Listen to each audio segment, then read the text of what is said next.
Hi everyone, my name is Reagan and I work with houseplants for a living. I have been a botanical installation artist for a couple of years now. Today we're going to talk about what should you do with your plants if you're told to evacuate for a natural disaster.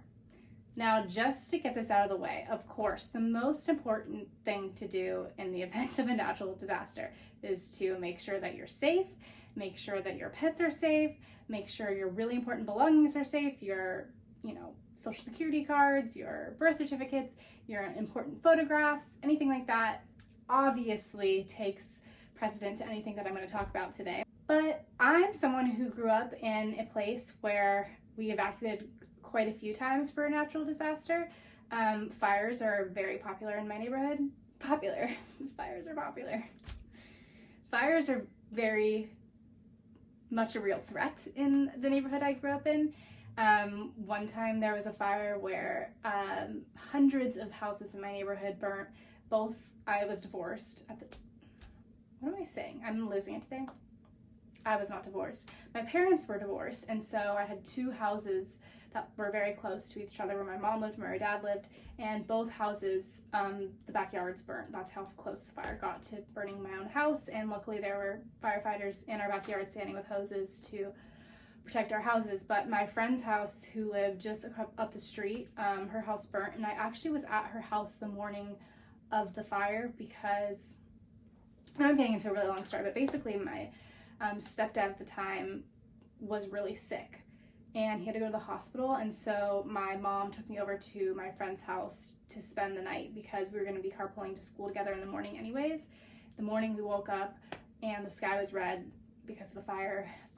We evacuated and my friend came home to no home. Her house burnt to the ground. So I am no stranger to natural disasters. You're thinking I'm ridiculous. It's not up for you to judge what is someone's most cherished item, and for a lot of people, plants are their most cherished item. Think of it this way. I have people come to me all the time asking for plant advice because a loved one of theirs passed away and they gifted them their plant before they passed away. And for them, taking care of that plant is keeping alive the memory of someone they love that is no longer with them. And for other people, plants is a huge hobby for them. They collect, and there's rare plants that are very, very expensive. That's another topic for another time, but I can totally understand why for some people, just below their family pictures is a couple of really important plants to them. And I wish I had the opportunity to make this video before this hurricane hit Florida, because I know that a lot of people had time to collect their belongings and evacuate with tons of time to spare. They knew the hurricane was coming and maybe they would have wanted to save a plant or two, but they just didn't even know where to begin, and so they didn't do it. Obviously I can't go back in time, but since we're paying attention to something like this happening right now, I figured it was still a good time to make this video thinking forward to the future. If you have enough time, I'm not saying just a couple minutes to spare, I mean like you have enough time to sit and go on your phone, make a meal, and you'd like to spend that time potentially saving a few of your plants, this is some advice for you. If you are rushing around getting things done for your personal safety, do not waste time on your plants. It's not worth it. I cannot stress that enough. This is only if you have a full 24 hours to prepare for something happening. So let's get into it.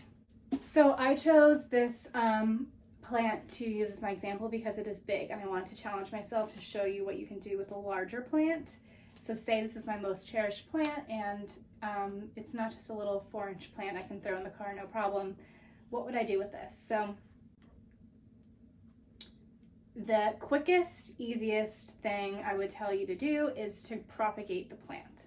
So propagating your plant is going to take 2 seconds, snip, snip, you're out the door.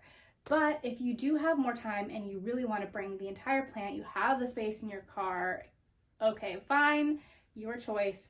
Let me tell you how you can easily transport a plant in your car. So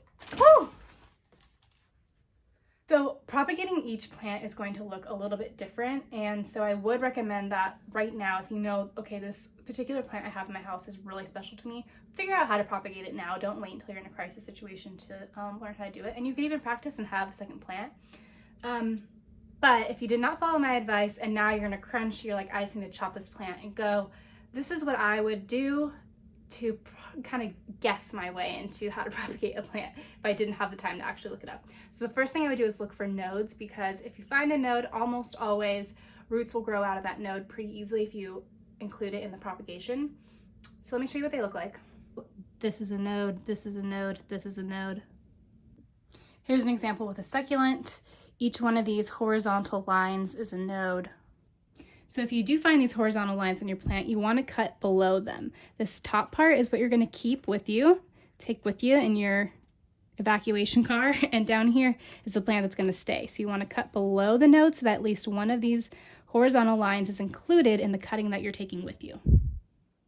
Things get a little more tricky, like in the case with this blue star fern. So you see we have no horizontal lines here.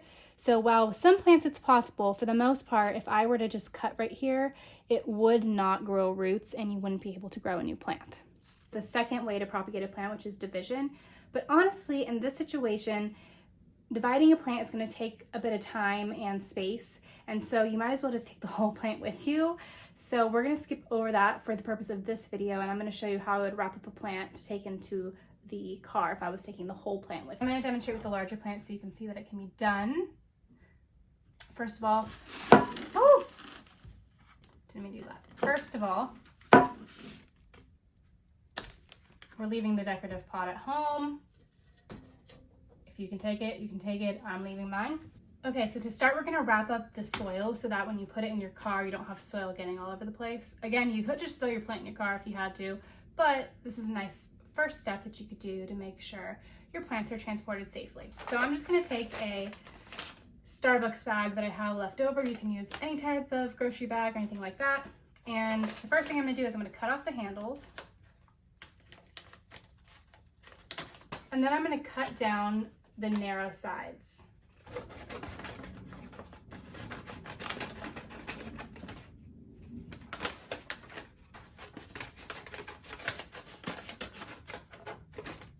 Just like that. Now I've just wrapped the base of the plant with the paper, and I'm gonna just form it to the pot.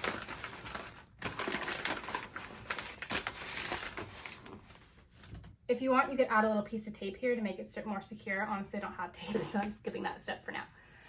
Next, we're gonna use rubber bands, and I'm just gonna wrap them around the paper in the pot to keep everything in place.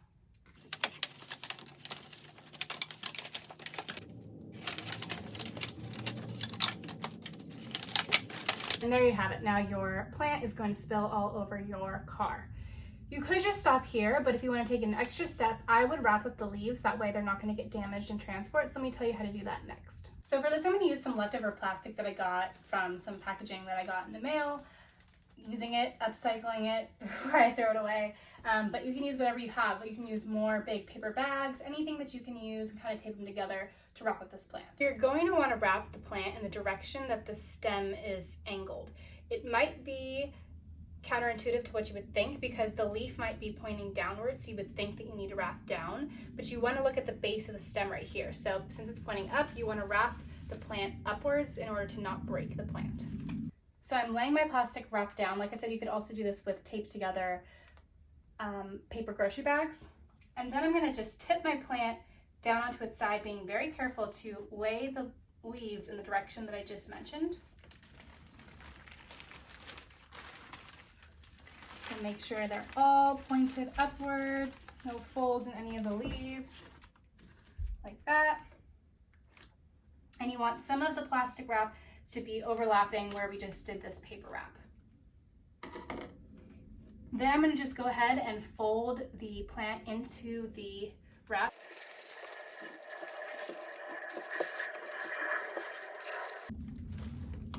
Just like that. So it's rolled into place, and then I'm just going to cut off any excess. Then just go ahead and tape this shut.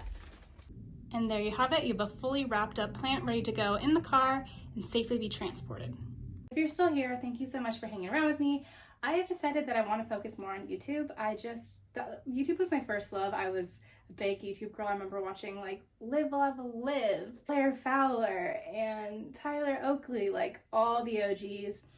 And sometimes I feel like making short form content, I just can't really like give my true essence of who I am because I'm having to do it so quick, and I'm really trying to manufacture myself for this algorithm. thank you for hanging around. I promise more good stuff to come. I will grow and expand and give you all of my personality that I can.